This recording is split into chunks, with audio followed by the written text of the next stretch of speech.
Yo no sé cuántas veces me han llegado a preguntar, ¿cómo puedes creer en Dios siendo de izquierdas? No te pega creer en Dios. Y fíjate que cuando mi padre se fue cuando yo recuperé la fe. Estoy dentro, estoy fuera, me juzga, no me espera. El coro canta alto, mi silencio desespera. Estoy dentro, estoy fuera, me juzga, no me espera. El coro canta alto, mi silencio desespera. He caído, yo no cargo, me carga a mí. Entre rezos y murales, no sé si estoy aquí. Pecadito confesado, pero nunca redimido. En el barrio y en la iglesia, soy santo, un perdido. La campana... Hola, gente de bien. Y a los que no os consideréis así, pues hola también. En el episodio de hoy recibimos a Andrea Quintero, periodista. Es de esas personas que representan el sentir de este podcast. Es creyente, sí, pero ¿es el tipo de creyente que la gente se imagina? Así como retrógrada, cerrada de mente. Pues como acabáis de escuchar en el adelanto, más bien todo lo contrario. Esta es una de las fortunas que me está dando este podcast. Encontrar a gente así y poder sentarme a hablar con ellos largo y tendido. Andrea ha tenido, en contra de lo que se pudiera imaginar, un entorno no creyente en su familia. Solo su abuela ha sido quien veló y ha velado por ayudarla en su camino de fe. Una historia de amor a Dios preciosa, difícil, como casi todas, pero bendecida. Y esto sé que suena bastante en pilas, lo de bendecida, bla bla bla, pero cuando escuchéis el episodio lo vais a entender. Andrea Quintero, bienvenida a Pecadito. Mira, vamos a comenzar por lo que siempre comienzo, que no se dice mucho hoy en día, o por lo menos a mí me parece que no se dice mucho hoy en día, y creo que es un trauma infantil, el mío, porque mi madre siempre me decía, es que estos niños son unos desagradecidos, y por tanto voy a comenzar dándote las gracias, Andrea. Muchas gracias. Gracias a ti por invitarme a esta charla tan bonita. 30 segundos antes me está diciendo Andrea, yo no me siento validada o no me siento con la autoridad moral para venir a este podcast, porque, claro, había escuchado al Padre Ángel y, claro, es que al lado del Padre Ángel todos somos muy pequeños. Totalmente, ¿no? Y porque tampoco tengo un conocimiento tan profundo del catolicismo. Cada día intento leer más sobre él y sobre filosofía teológica porque me ha interesado desde siempre, pero claro, yo no puedo citar tanto como él, pero también creo que ese punto de vista puede ser interesante. Yo dije que sí a esta charla porque me encanta hablar de este tema y creo que el punto de vista que puedo ofrecer puede ser interesante en el sentido de que al final traigo la fe de la calle, ¿no? Lo vivo como lo vive mucha gente de mi generación y de otras generaciones que a lo mejor no han abordado tanto desde las escrituras o desde la filosofía o desde el aspecto ideológico lo que es la fe, pero la sienten dentro y tienen una visión propia de Dios, ¿no? Que yo creo que es un derecho que tenemos todos a tener una visión diferente y a la vez común de lo que es la fe y de lo que es Dios. Hombre, no es que lo creamos, es que creo que es lo más interesante, lo más bonito. Sí. A ver, realmente el objetivo de este podcast no es hablar solo con religiosos, etcétera, etcétera, sino es hablar con gente de a pie, gente de la calle. Yo considero que mi fe es la de una persona que vive en el mundo, o eso creo. Y a mí me gustó leerte cierta publicación en Instagram donde intentabas que la gente no se encajonara, ¿no? En esas ideas preconcebidas que son lógicas de iglesia derecha, iglesia carca y casi iglesia caza, y casi iglesia... Totalmente. Pues los cubículos, ¿no? Donde intentamos por inseguridad ubicar a la gente. Entonces te leí eso y es verdad que durante mucho tiempo, y se lo contaba a Chema de formato podcast, donde estamos grabando, por cierto, un maravilloso sitio, maravillosa gente, que pensé, debiera hablar con Andrea un poco más antes, porque claro, no sé por qué lado, simplemente le he leído eso y me transmitiste como muy buen rollo. Digo, no sé por qué lado, no te he visto en ninguna entrevista o charla hablando de religión, de espiritualidad, y de repente, pero luego dije, mira, va a ser más bonito. Es verdad que luego ya nos hemos intercambiado un par de WhatsApps y dije, vale, la ubico. Pero aún así, creo que el tuyo puede ser un ejemplo, como los muchos otros que ha habido y los que habrá, de que la iglesia está compuesta por un abanico muy grande de grises. Sí. Absolutamente. Y estar en esos grises y reconocer que existen esos grises y sentirnos parte de las cosas, a pesar de estar en esa escala de grises, creo que es muy bonito. Y yo creo que además debe ser así, es decir, yo creo que la fe y el cristianismo, no me gusta tanto utilizar la palabra iglesia porque la iglesia sí que ha ido adquiriendo unos dogmas a lo largo del tiempo que han ido desplazando y echando a gente de la fe cristiana, lo cual me parece alta traición con los valores originales de Jesús, ¿no? Y no me gusta tanto hablar de iglesia como de hablar de religión y fe. Yo creo que eso es algo, como te decía antes, absolutamente libre. Y fíjate que en esta publicación a la que hace referencia era respondiendo a un montón de críticas que había estado recibiendo, pues en este caso Rosalía, con el lanzamiento de Lux y tal, que la acusaban de conservadurista, ¿no? Y a toda la gente que empezaba a hablar de Dios, de conservadores. Y entonces a mí eso me explotó la cabeza, como se dice vulgarmente, porque digo, si es que no hay nada más conservador que el prejuicio. Es verdad, yo siempre he sido militante en la izquierda y he tenido una juventud muy rebelde y demás. Yo no sé cuántas veces me han llegado a preguntar, ¿cómo puedes creer en Dios siendo de izquierdas? No te pega creer en Dios. O sea, y eso me ofendía tan profundamente porque además digo, pero vosotros sabéis el historial de intelectuales que tenéis por delante de vosotros que han creído en Dios. O sea, ¿por qué creer en Dios es de tontos? ¿O por qué creer de Dios es de gente de derechas cuando no hay nada más de derechas que precisamente ese prejuicio, ¿no? Esa etiqueta, ese limitar lo que tú puedes sentir en tu corazón, ¿no? Tenemos un discurso muy aprendido, gracias a Dios, de no meternos con los cuerpos ajenos, por ejemplo, pero sí nos estamos metiendo con el alma ajena y con la espiritualidad y con lo que cada uno siente. Yo creo que arrebatarle esa libertad de sentir y creer a alguien o intentar hacerlo, porque eso no, por mucha crítica que se reciba, eso no se puede extinguir del corazón de alguien, esa fe. Es algo muy, muy cruel, y creo que es algo que debemos dejar de hacer porque además estamos facilitando que pues al final te sientas apátrida de todo, ¿no? De la izquierda porque no entienden tu fe, de la derecha porque no comulga con tus valores y porque en tu visión del cristianismo tampoco comulga con los valores del cristianismo. Entonces te sientes ahí como eso, en el exilio espiritual y creo que es una pena, ¿no? Porque tanto la fe como los principios políticos son algo muy importante para el desarrollo de una persona y de su vida. ¿Te sientes un poco Juan sin tierra? Sí, en eso me he sentido así mucho tiempo. Lo que pasa es que ya me he hecho dueña de mis creencias, que son como son, me da igual que quien sea las considere contradictorias y las llevo por delante. Es verdad que públicamente no he tenido la ocasión nunca de hablar de este tema, pero a mí me encanta hablar de Dios con mis amigas, o sea, me encanta, lo disfruto y de cómo lo sienten y además es que yo me siento muy afortunada de mi fe porque la verdad que es algo que me acompaña y que me da mucha paz. Yo, como cualquier relación de amor y pasa por altos y bajos y yo he dudado muchísimo. Yo he sido también como Tomás, que he necesitado meter el dedo en la llaga, ¿no? para creer. Y ahora si quieres hablamos de cuál fue esa llaga para mí.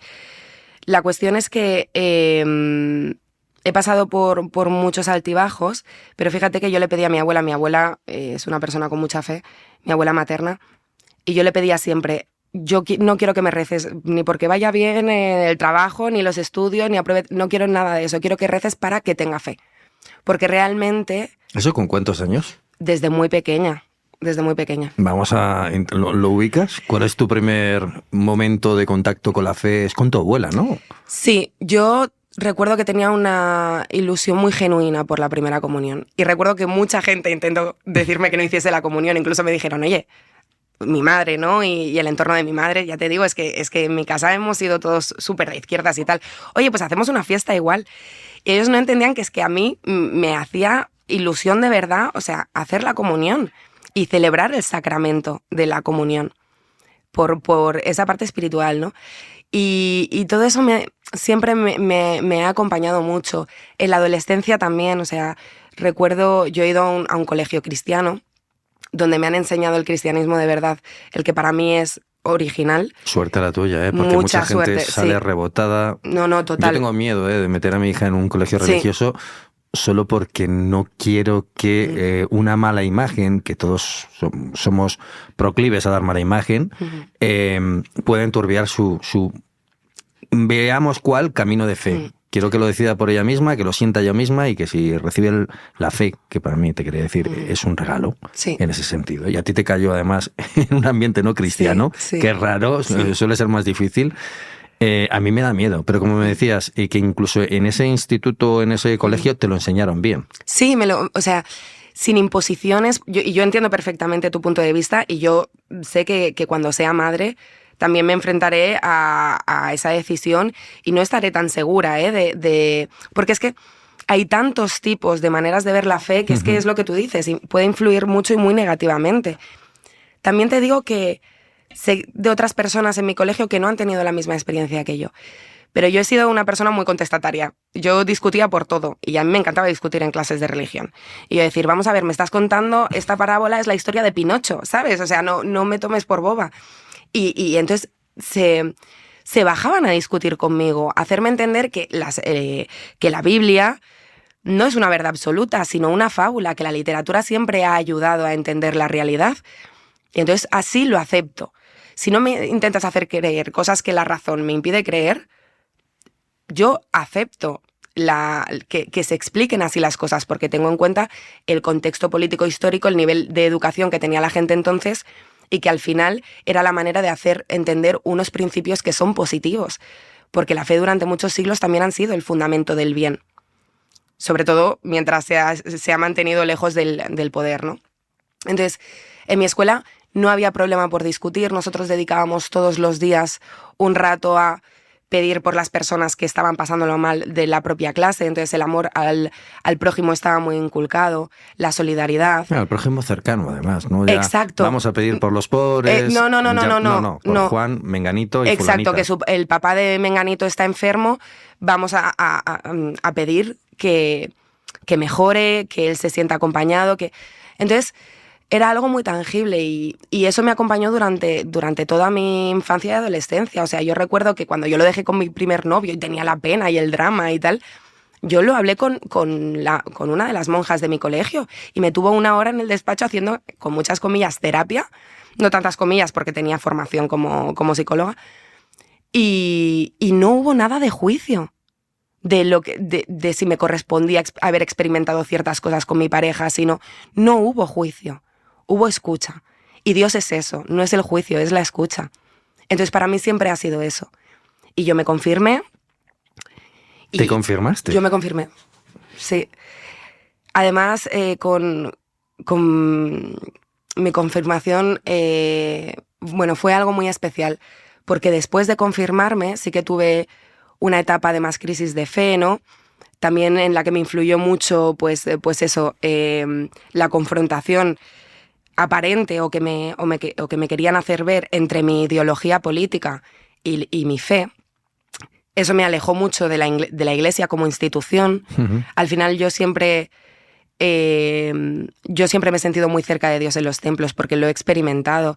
Yo me he criado parcialmente en Sevilla y a mí, o sea, no hay nada que me dé más paz que el silencio de una iglesia y la belleza, porque la belleza nos conecta con Dios para mí y es resultado de Dios también. Y entonces, pero como institución sí que me sentía como muy alejada y tuve ahí una gran crisis. Y ahí es cuando le pedía mucho a mi abuela que rezara para que recuperase la fe. Porque yo sabía lo que era vivir con fe y quería volver a vivir con fe. ¿Tu abuela era el rara avis en la familia entonces? Mi abuela materna sí, o sea, era es la más beata, por decirlo de alguna manera, ¿no? Y es la que integra más el cristianismo en su día a día. Pero, por ejemplo, para mí, mi padre también me contribuyó muchísimo a mi relación con Dios. Él tenía una manera muy distinta y muy rebelde de ver el cristianismo, pero yo sentía que Dios estaba muy presente en su vida. Lo sentía en su manera de agradecer la vida, de admirarse con la belleza, de buscar el misticismo. Lo sentía en todo eso, de tenernos en un altarcito con una medalla de la Virgen del Rocío y la foto de mi hermana y mía. Ese tipo de cosas, ¿sabes? Y luego su discurso, que su discurso para mí estaba muy, muy alineado con lo que debería ser el cristianismo de verdad. Y su búsqueda constante de personas que hablasen de la fe, de conversar e indagar sobre ese tema, ¿no? O sea, es una fe con duda, pero es una fe real y es la más común a todos, la fe con duda en realidad. Es que la fe con duda es la fe. Exacto. ¿Qué dijo Jesús aquello de si tuvierais la fe de una semilla de mostaza, que nadie sabe lo cómo es, pero tiene que ser muy pequeño, le diréis a esa montaña, muévete y se movería? Quiero decir, la fe sin duda no es fe, sería certeza. Total. Y creo que certezas, dudo mucho que hasta el Papa tenga certezas total. al 100%. Una pregunta, por cierto, hablando de eso, cuando has hablado del momento en que se torcieron las cosas y le dijiste a tu abuela, pide, reza para que no pierda la fe, y fue el momento en el que tu fe ha seguido, pero fue un momento en el que te fuiste separando de la iglesia, ¿no? Sí, no, fue un momento en el que incluso Dios empezó a estar menos presente en mi vida. O sea, fue Tú sentiste que no estaba presente en tu vida. Exacto, que estaba perdiendo la fe. O sea, porque la relación con la iglesia me daba un poco más igual. Yo quería tener a Dios en mi corazón, era donde me importaba tenerlo y donde lo necesitaba. Y lo fui perdiendo. Y la manera en la que recuperé fue una manera muy dolorosa, pero es lo que te decía un poco de lo que para mí fue el poder poner las llagas, o sea, los dedos en las llagas, ¿no? Como Tomás. Después de muchos años como de crisis y demás, yo cuando despedimos a mi padre, cuando a mí me confirmaron, me regalaron un anillo con mi nombre. Un anillo de oro con mi nombre. Que lo llevé siempre, incluso en mis momentos en que, ya te digo, de duda, de no tener a Dios presente en el día a día y demás, lo llevaba conmigo. Y en el momento que nos despedimos de mi padre, yo necesité que ese anillo estuviese con él, como una manera de yo estar con él para siempre y él conmigo, ¿no? Y fíjate que cuando mi padre se fue cuando yo recuperé la fe, de una forma profunda, porque creo que, entre otras cosas, entendí que la resurrección existe, ¿sabes? Y entendí en qué forma se da la resurrección, porque es tan tangible y tan real la presencia de mi padre conmigo y la que sienten muchas personas que han perdido a un ser querido, que dije, esto no tiene por qué estar aquí para saber que está. Entonces ahí es como que todo cobró sentido y volví a tener a Dios conmigo a partir de ese momento. Y desde entonces, pues cada vez lo tengo más presente en mi vida y he vuelto a cultivar esa relación de una manera genuina y apetecible. Y ahora sí me apetece de vez en cuando ir a misa, sí me apetece confesarme de vez en cuando también, ¿no? Que es como una cosa muy anacrónica, la gente no lo entiende. Para mí es un ejercicio de conciencia como otro cualquiera que me ayuda en este camino de crecer como persona y de ser un poco mejor persona todos los días, que al final yo creo que es el fin de la vida misma. Y no por Dios, sino por darle sentido al camino que es la vida, ¿no? Hombre, es difícil, ¿eh? La gente cuando me dice, ¿no? Qué bonito, ¿no? Qué bueno tener fe, te ayuda en los malos momentos. Y sí, pero por otro lado también la fe te exige... Primero que no tienes la certeza, como hemos dicho, no tienes la certeza constante y diaria de no, sí, es que tengo fe y ya está, la creo y hay otra vida y tal. Y cuando fallece la gente que te rodea o pasan cosas malas o cosas que no te gustan, obviamente, y te hacen sufrir, y es verdad que es un regalo, porque está ahí, porque no sabes cómo, pero un poco te enganchas a ella y te ayuda. Pero por otro lado también exige, es que ahora cuando has dicho lo de la confesión, exige un constante análisis de uno mismo, es decir, ¿qué estoy haciendo mal? O sea, yo cuando muchas veces a la gente le digo, mira, el 100% de la gente que está en la iglesia o que va a misa, por ejemplo, es pecadora. Porque hay una parte de la misa en la que tienes que reconocer que lo has hecho mal. Los de fuera no lo sé, pero los de dentro seguro que la cagamos todos los días. Y el hecho de cuando te confiesas o cuando vas a misa, haces un acto de contrición o por la noche, la fe o la religión te invita a decir, oye, haz una reflexión de tu día. Mira a ver con quién la has cagado. y hace una cosa que el mundo generalmente no te dice que hagas, que es que llegas al día siguiente a tu compañero de trabajo que te cae como el culo, que te ha hecho la vida imposible, intenta acercarte a él, intenta comprender por qué él es así hacia ti. O sea, quiérele, ámale precisamente al que más mal te está haciendo. Sí. Digo, y eso no es fácil. No es fácil en absoluto. Yo, fíjate, esto es algo en lo que reflexiono mucho, ¿no? Mi fe me hace estar libre del rencor, o sea, porque el perdón es una liberación más para el que perdona que para el perdonado, pero de lejos, o sea, es una liberación. Te quita ese cáncer que te pudre por dentro de estar cultivando odio y rencor hacia una persona, ¿no?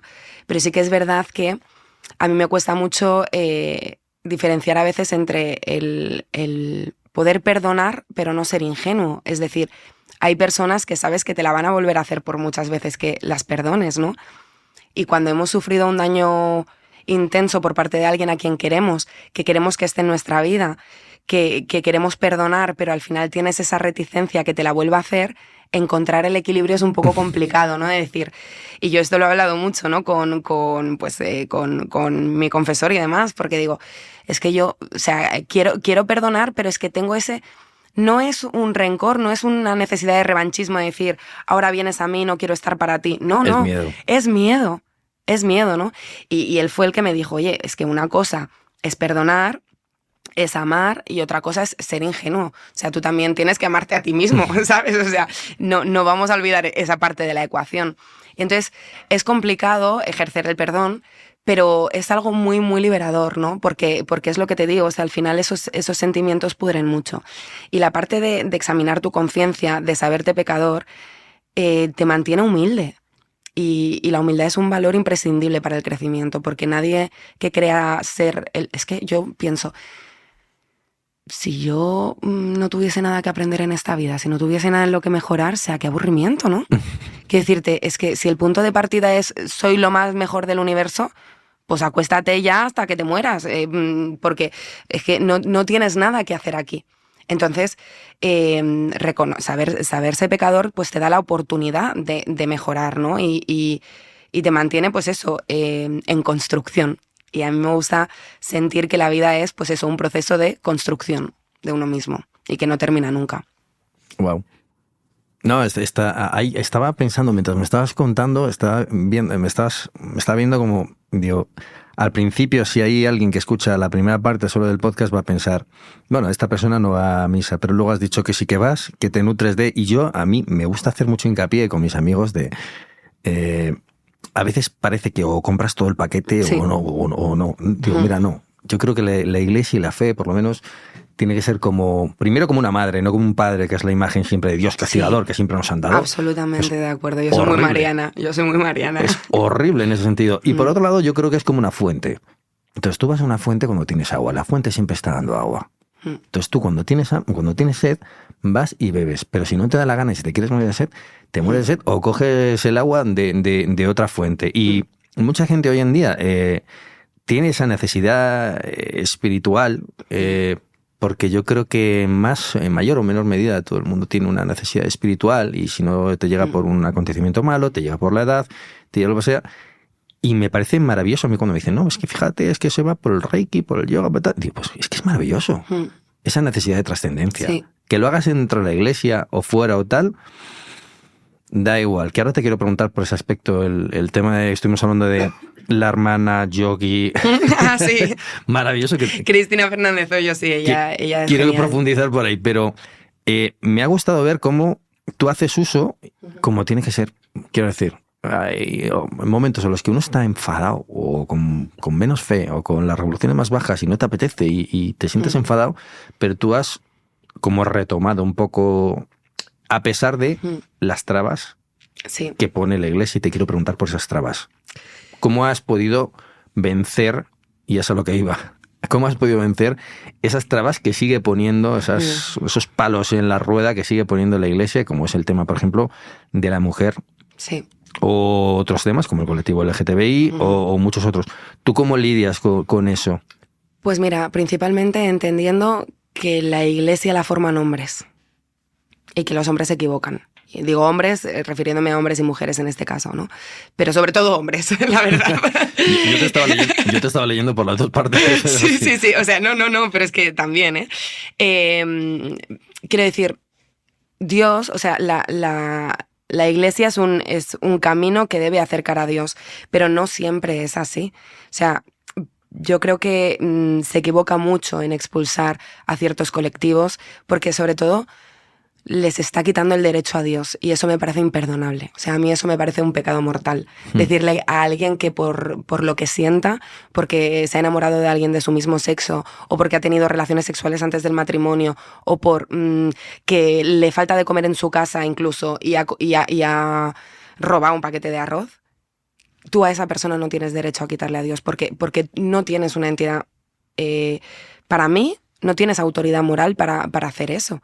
O sea, en mi manera de verlo, sé que sí, o sea, sé que según el dogma sí la tiene. Para mí no es así. Y saber diferenciar entre los errores que cometen los hombres y Dios, para mí es fundamental para que a mí no me aleje nadie de Dios. Entonces, efectivamente, mi modus vivendi comete pecados a ojos de la iglesia, ¿no? Pero yo entiendo que es más importante ser una persona que lucha por hacer el bien a su alrededor que esos pecados formales, ¿no? Y para mí, o sea, por supuesto que hay pecados mayores y pecados menores. Y me parece que la manera en la que amamos a los demás mientras le amemos no es algo en lo que la iglesia debería meterse. ¿Tú crees que existen pecados? Perdóname, pero ¿tú crees que existen pecados mayores y menores? Sí. Quiero decir, para mí hay algunos que sí, pero me gustaría saber cuáles son para ti o los que consideras que dices esto es que es mucho más flagrante. Pues mira, hacer el mal de forma intencional que existe. El egoísmo, que es hacer el mal de forma no intencional porque has dejado que tu ego te domine. O sea, la falta de humildad para mí es un gran pecado. La soberbia es un gran pecado. Exacto, el no compartir con el prójimo, el disfrutar de unos privilegios y no entender que no todo el mundo tiene ese privilegio y que lo justo, o sea, la falta de justicia es un gran pecado. Por supuesto, matar, robar sin necesidad, son grandes pecados. Yo en eso también soy un poco antigua. El sacrilegio, por decirlo de alguna manera, te diré. O sea, a mí es que cuando alguien se caga en Dios se me ponen los pelos de punta. O sea, te lo juro, se me ponen los pelos de punta, ¿no? Pero no, o sea, no lo equipararía con matar, ni muchísimo menos, ¿no? Pero yo creo que es como cuando dices hijo de a alguien que no estás pensando tu lo madre que estás diciendo, exacto. Sí, lo sé, pero... Es como un pack. No voy a decir palabrotas porque luego esto hay que censurarlo. No... Total, pero bueno, a mí son cosas que me duele, ¿sabes? O sea, cuando alguien... Digo, oye, hay un surtido de cosas en el mundo para cagarte infinito, elige otra, por favor, ¿no? Pero bueno, eso no es un poco más la broma, ¿no? No es entiendo que no es un gran pecado. Sobre todo la maldad, o sea, todos en la vida tenemos la libertad y eso también me costó entenderlo, ¿no? Porque al final una cosa que te pone en duda de Dios es entender la maldad en el mundo, ¿no? Las guerras, las injusticias tremendas, la gente que se va joven, todo este tipo de cosas son momentos en los que tú te enfrentas porque Dios, ¿por qué permites esto? ¿No? Es una pregunta que el común de los creyentes nos hemos hecho muchísimas veces. Pero al final, o sea, entiendes que la vida y el mundo es un regalo y que la libertad es un regalo de Dios, que Dios nos ha hecho libres.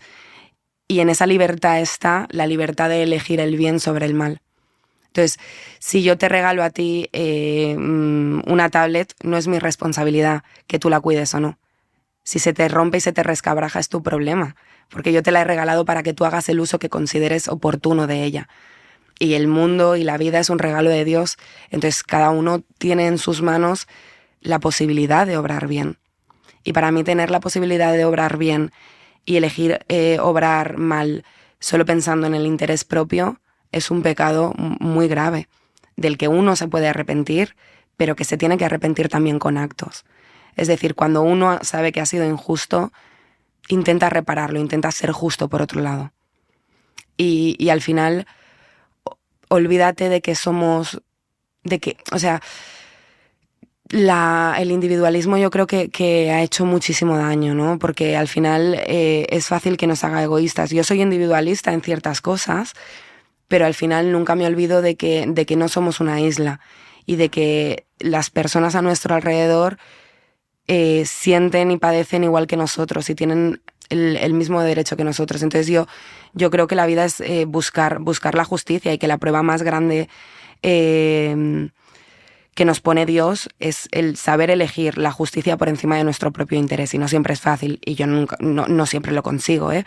O sea, porque también creo que un pecado, como te decía, es la soberbia, ¿no? Y también creo que la Iglesia peca mucho, hay mucho pecador de soberbia, en el sentido de creer que sus creencias le hacen mejor persona. Yo no creo eso. Hay muchas personas que no creen en Dios, que son mucho mejores que personas que sí, que comulgan todos los domingos. Y para mí la fe y Dios es eso, es el fundamento del bien, de la justicia y de la conciencia. Yo fíjate que creo que es un mensaje un poco que se ha quedado de antes, ¿no?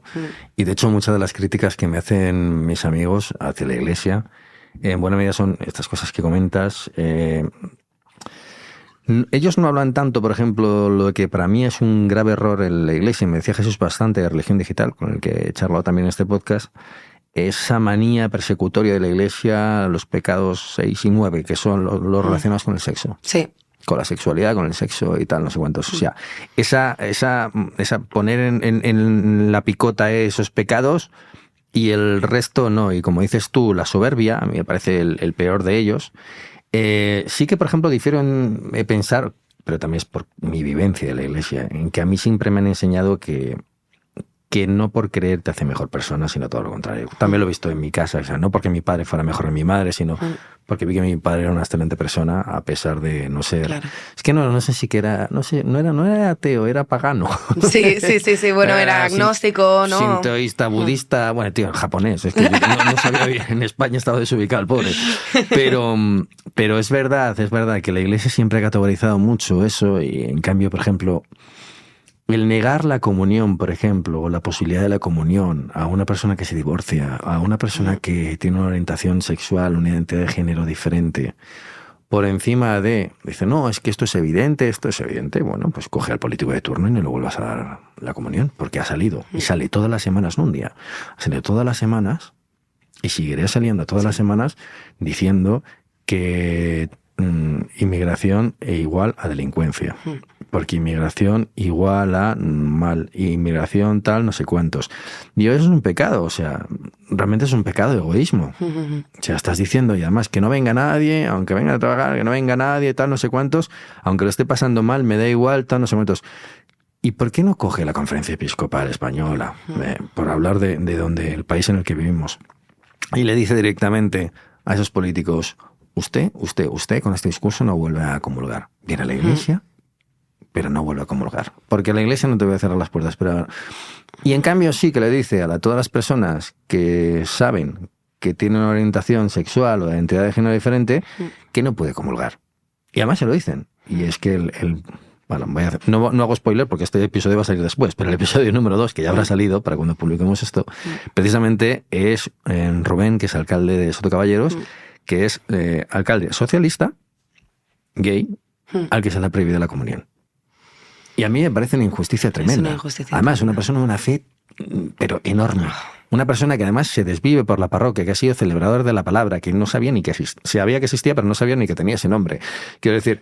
Que obra, entiendo, sí, en favor de los principios de y de transmitir la palabra, y que ya que el sacerdote no llega a tiempo para cubrir las 8 parroquias, pues él va a las pequeñas aldeas a repartir la comunión y a leer el Evangelio y a hablar con los parroquianos de esa pequeña aldea.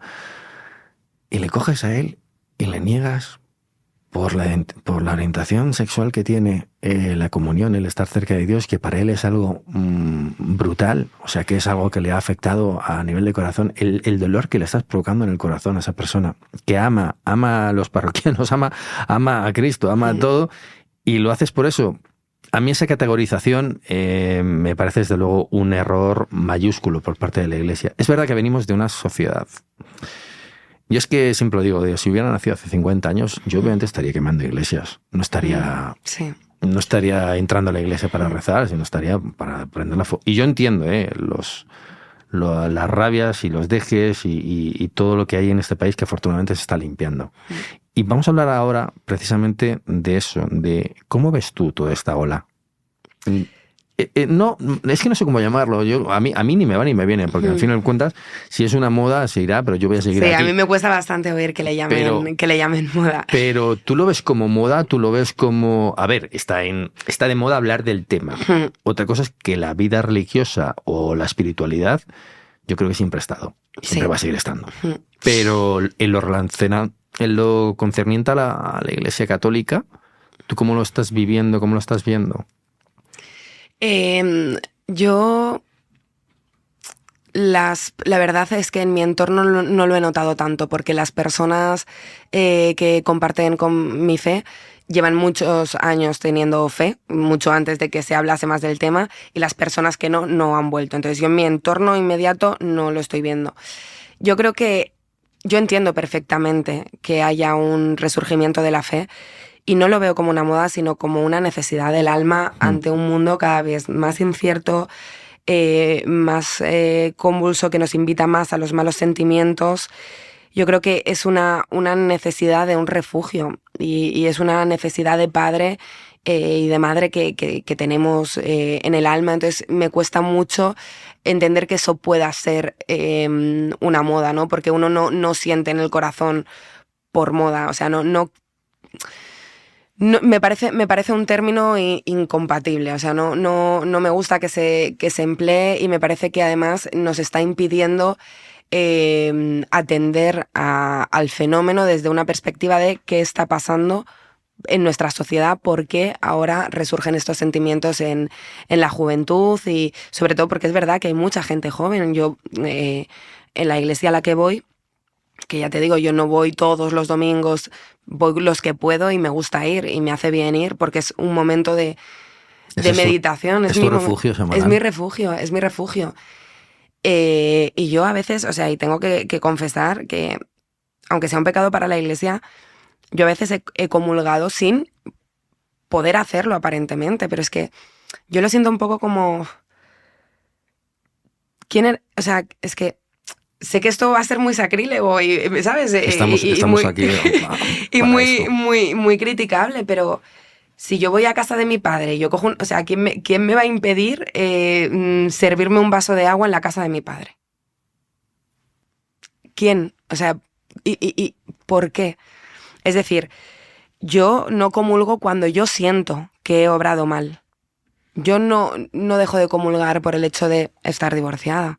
Sé que no podría, pero si yo estoy en comunión con Dios, con mis creencias, si yo me he disculpado por los pecados que han hecho mal a mi alrededor, ¿a quién le hace mal a mi alrededor que yo me haya divorciado? Es que no creo en eso. No creo en eso. Y por tanto, no lo respeto. Porque yo necesito el cuerpo de Cristo conmigo y porque a mí me reconforta hacer la comunión. Y me reconforta sentirme hija de Dios. Y la iglesia es mía como es la iglesia de cualquiera que siente a Dios en su corazón y que hace un examen de conciencia. O sea, yo no digo que tú puedas comulgar sabiendo que le has jodido a tu vecino el día anterior. No, ahí no. Pero si tú te has divorciado o si tú te estás acostando con una persona a la que amas, a la que cuidas, aunque sea de tu mismo sexo, o sea, ¿por qué? Es que no lo entiendo. Me parece tan contrario a Cristo que me parece que quienes han decidido eso no tienen derecho a negarme a Cristo. Fíjate, yo tenía un director espiritual que además era psicólogo, me vino muy bien. En la época de antes de que falleciera mi madre, me fue el combo perfecto que necesitaba. Y desde aquí le doy las gracias, Carmelo, gracias. Y a pesar de que él, por ejemplo, en algunos temas era como bastante antiguo. Él creció de esa manera y lo veía de esa manera y ya está. Pero también era muy santo en muchas otras cosas. Y una de las cosas que me dijo, me acuerdo, me dijo, a ver, tú, te estoy hablando del año 2004, 2003, 2004. Es que peino muchas canas. Me dijo, ¿tú qué ves peor? ¿Que te acuestes con una chica diferente cada fin de semana? ¿O que te acuestes siempre con... No, espérate, ¿cómo me lo dijo? No, me dijo, ¿que te masturbes todos los días? pensando en mujeres, fíjate. O que te cuestes todos los días con un hombre, con el mismo hombre. Y claro, yo, tío, esto es una pregunta de examen, ¿no? tío, bueno, pues será mejor para ti, ¿no? ¿Qué tal? Y me dice, mira, cuando tú te acuestas con el mismo hombre todos los días, aunque sea con 1000 hombres, me da igual, diferentes cada día, tú por lo menos estás haciendo un bien a alguien en ese momento. Él me vino a decir... No estás consumiendo... sí, por consumir, dice, que sí, que bueno, que haz lo que te dé la gana, obviamente. Pero me vino a decir, como cuando te masturbas, por así decirlo, no le estás dando nada a nadie. A ti mismo, sí, y está muy bien. Pero cuando te acuestas con alguien, aunque sea cada día con una persona diferente... por lo menos te estás entregando, le estás haciendo un bien a alguien. Piénsalo me dijo, reflexiona desde ese punto de vista. Claro, yo con 23, 24 años en aquella pues yo salí descolocado de... Y tú, venga, vamos a acostarnos con todo el mundo. Viva la Pepa, me lo ha dicho mi director espiritual. Pues ya está. Mejor eso que estar en casa tocándome, pues ya está. No, pero... Pero sí, es verdad, o sea, yo creo que la sexualidad es un regalo precioso de Dios, que tiene una trascendencia, que es una manera de entregar amor y entregar al otro, que por eso debemos cuidar y es bueno cuidar a quien nos entregamos y elegirlo, ¿no? Incluso, y que se puede hacer el amor una noche con una persona. Quiero decir, lo importante es cómo vives ese momento, si lo vives como un acto de consumo o como un acto de entrega. No es tanto o sea, evidentemente es mucho más fácil con una persona con la que has cultivado una relación a largo plazo, que eso sea un acto de entrega, ¿no?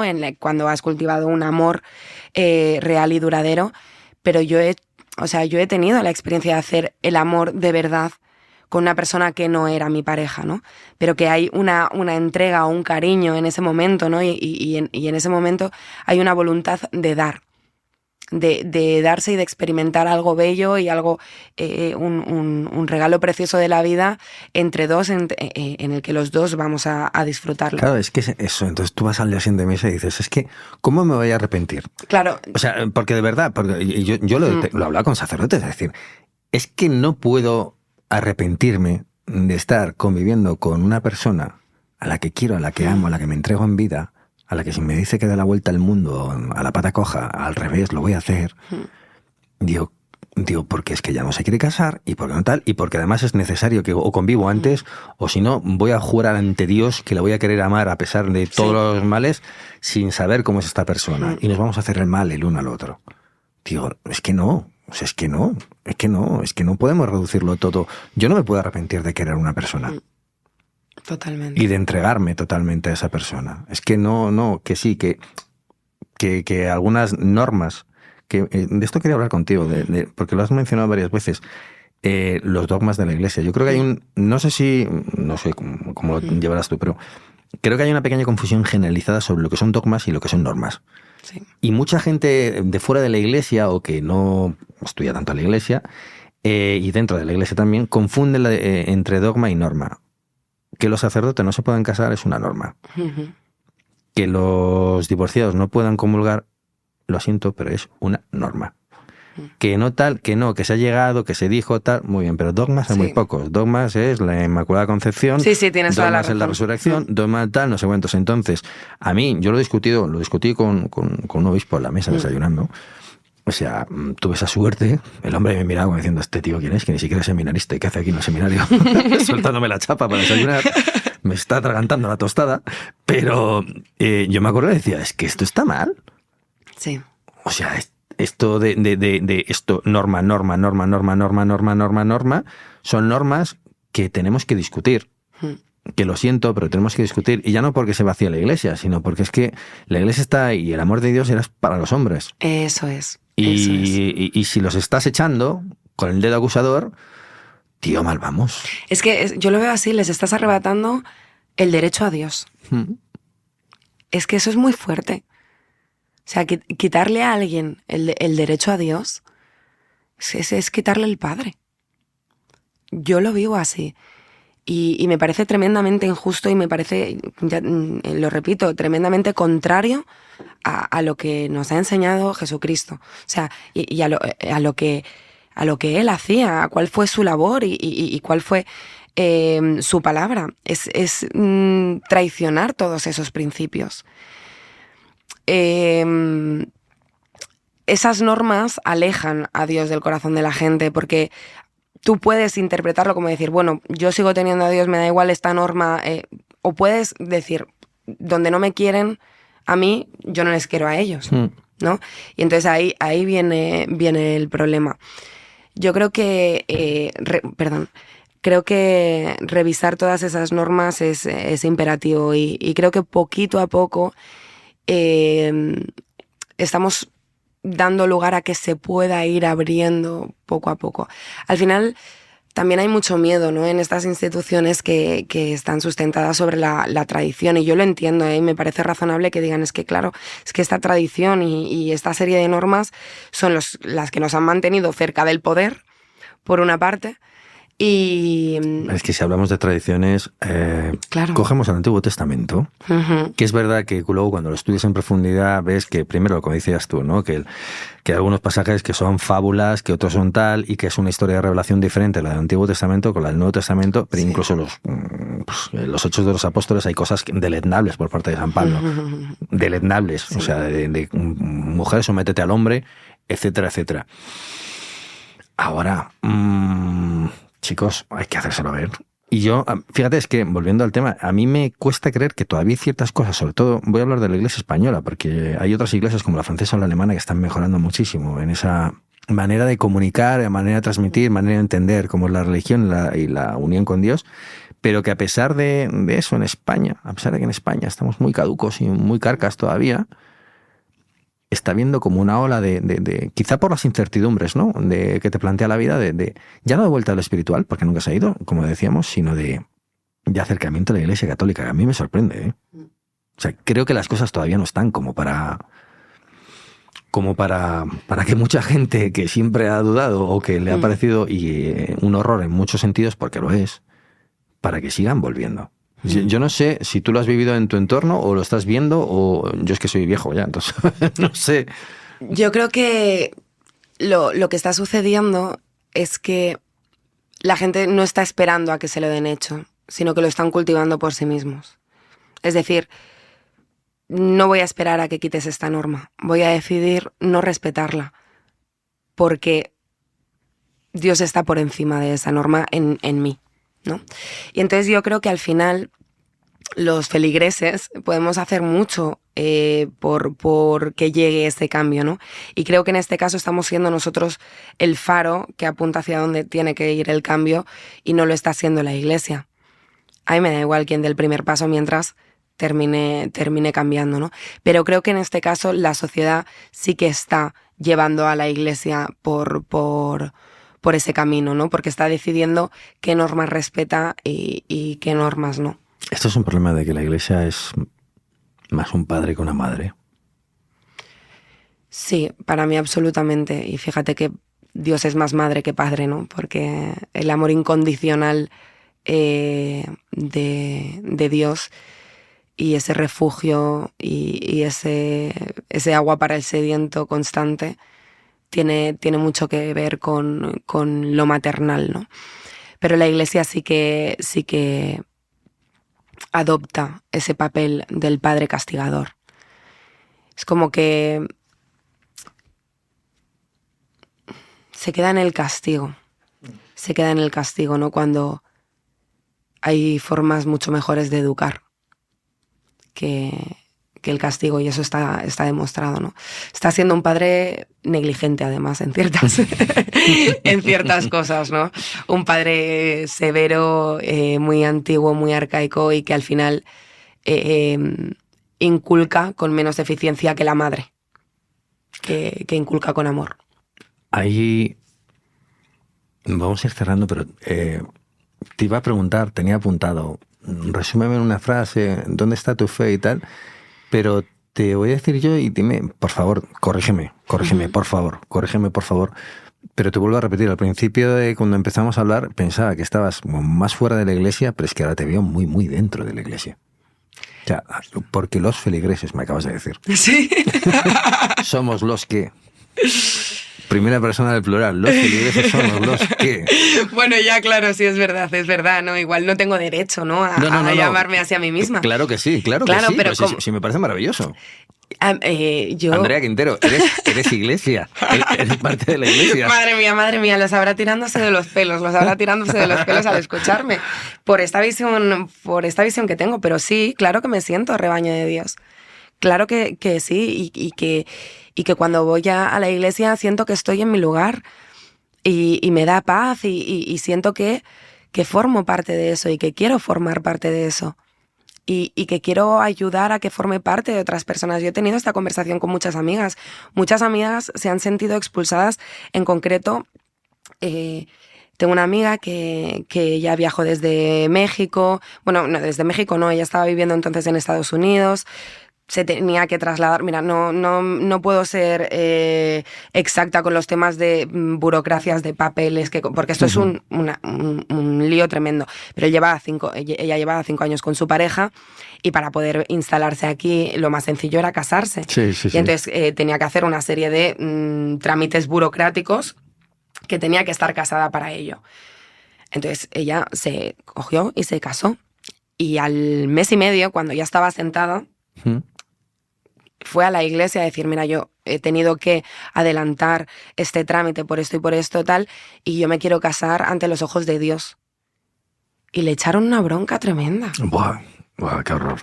Y le echaron una bronca tremenda. No, es que eso es pecado, pero altísimo pecado, así no se hacen las cosas.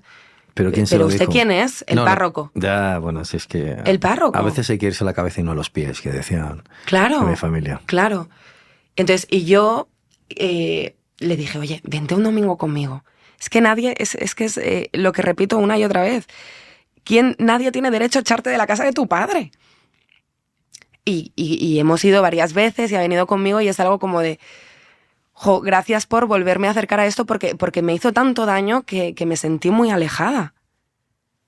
Entonces yo creo que es bonito e intento ser testimonio de eso, ¿no? De que nadie tiene derecho a arrebatarte a Dios de ti mismo, que Dios siempre va a hacer un bien en tu alma, que el Evangelio es algo que nos invita a reflexionar, que el examen de conciencia es un camino de crecimiento para la vida y esa es la iglesia en la que creo, la que te permite esas herramientas, ¿no? La que mantiene esos valores de hacer el bien alrededor, de la generosidad, del amor al prójimo, de la justicia, de la bondad, de la belleza.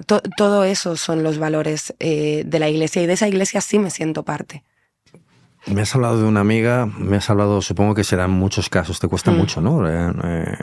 Conseguir levantar los ánimos en la fe sí. a mucha de la gente que te rodea. Además, supongo que tu entorno será como más de izquierdas, aunque ser de izquierda no sea no religioso, etcétera, sí. etcétera, pero ese consuelo dices que lo encuentras en la misa y tal, no sé cuántos, pero luego siempre hay un sitio donde recargamos especialmente las pilas. ¿Tú tienes un sitio? ¿Tienes un momento, aparte de la misa, quiero decir? ¿Tienes un sitio en el que dices, bueno, cuando necesito recargar del todo las pilas, un templo, una oración, sí. un algo? No Mira, hace falta un sitio físico, ¿eh? Yo tengo, por ejemplo, una oración que a mí me recompone. A mí la naturaleza, estar en contacto con la naturaleza me recarga muchísimo las pilas porque me siento disfrutando de la obra de Dios. El ejercicio de la gratitud. El ejercicio de la gratitud para mí me parece fundamental y lo incluyo siempre en mis oraciones. Siempre empiezo la oración agradeciendo y no pidiendo. Tengo amigas con las que puedo hablar de Dios y entender la vida a través de Dios y conversar con ellas también me acerca mucho a Él. Hay un lugar muy, muy especial en Sevilla que es una capilla de adoración perpetua. No sé si has estado alguna vez en alguna capilla de adoración perpetua. Son capillas pequeñas, en este caso está súper escondida, no parece ¿sabes? Con la maravilla de iglesias que hay en Sevilla, o sea, ni se te ocurre llamar a esa puerta. Me la descubrió mi padre, la capilla de San Honorio de adoración perpetua, y es para mí uno de los lugares más sagrados que yo he conocido, porque siempre hay alguien necesitado allí. sea la hora que sea, a las 3 de la mañana. Y te digo que no hay nada que me guste más que ver a los chavales borrachos entrando, santiguándose, sentándose, teniendo su momento de silencio y después yéndose. Con todo ese respeto, sin necesidad de formar parte de un ritual, sino llevando el ritual en sí mismos, necesitando la presencia de Dios en sí mismos y teniendo ese momento tan solemne como sencillo a la vez, ¿no? De relación con Él. Hay muchas cosas que me conectan con Dios. Mi abuela me conecta mucho con Dios. Y la bondad en todas sus formas. Vamos a dar las gracias a tu abuela. Y a todos los que te han rodeado porque han conformado tu fe en el fondo, los creyentes y los no creyentes. Yo siempre he pensado, no sería como soy si no fuera por las dos visiones, tanto la cristiana de mi madre como la no cristiana, y luego sí cristiana rara de mi padre. Sí. Pero vamos a dar las gracias. Te vuelvo a repetir, para mí tú eres tan iglesia como el Papa, Andrea. Ay, no, por favor. Se va a ser mi titular. Mi abuela cuando oiga esto, vamos, va a decir, Feliz, madre mía, hereje. No, yo creo que todo lo contrario, va a decir, sí. Fíjate, después de tantos años, después de tal, supuestamente lo tenías todo en contra y todo lo contrario. Es verdad que tienes pinta de haber ido remando río arriba. Sí. Pero es más bonito esa historia de salvación. Sí, y al final no existe, ya lo has dicho tú antes, no existe la fe sin la duda. Y yo creo que también los que nos... todas las ocasiones en las que nos siembran la duda nos ayudan a reafirmar también nuestra fe, ¿no? Andrea, gracias. Muchas gracias a ti. Pecadito, yo lo cargo, me carga a mí. Entre rezos y murales, no sé si estoy aquí. Pecadito. Esta ha sido una charla diferente. A ver, vamos a reflexionar y criticarme al mismo tiempo.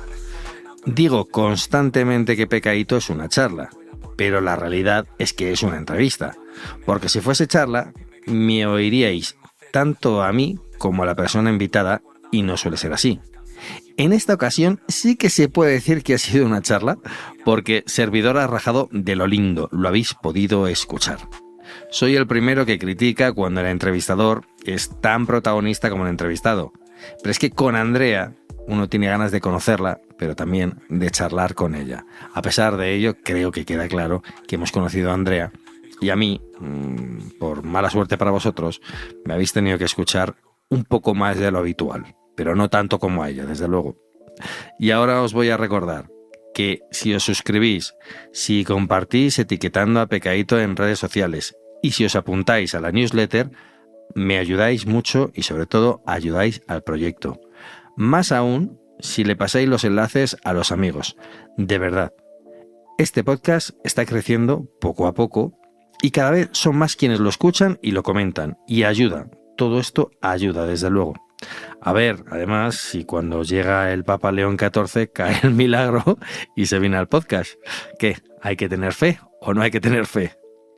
Bueno, si queréis hacer sugerencias, charlar por escrito o lo que consideréis, me tenéis en pecaitopodcast@gmail.com. pecaitopodcast@gmail.com. Pecadito, yo lo cargo, me juzga, no me espera. El coro canta alto, el coro canta alto. Mi silencio desespera. Pecadito, yo lo cargo.